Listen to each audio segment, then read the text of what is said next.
இந்த தீய சக்தியும் தீந்து போன சக்தியும் அதாங்க திமுகவும் மற்றும் பலரும் ஒன்னா சேர்ந்துக்கிட்டு திருட்டுத்தனமா யாருக்கும் தெரியாம ஒரு ஓரமா மூலையில உட்கார்ந்துட்டு பேரம் பேசி கூட்டு சேர்ந்து ஆட்சி அமைச்சு கொள்ளையடிக்க திட்டம் போட்டாங்க. அது ஏன் தெரியுமா?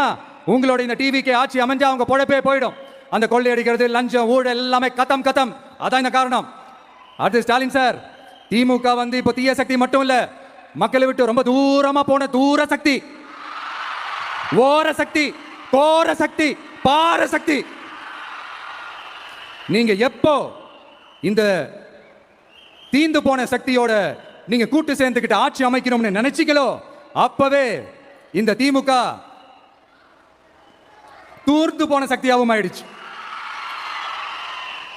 நீங்களாம் நம்மளை பத்தி அவதூறு பேசலாமா சார்? இது நியாயமா? மக்களை இவ்வளவு பெரிய மக்கள் சக்தி நம்மளோட இருக்கும் போது நமக்கு எதுக்கு வேற அரசியல்? எலெக்ஷன்ல 50-60 வருஷமா இருந்த சாதியை உடைச்சிருக்கிறோம், மதத்தை உடைச்சிருக்கிறோம், காசு கொடுத்து ஓட்டு வாங்குறத உடைச்சிருக்கிறோம்.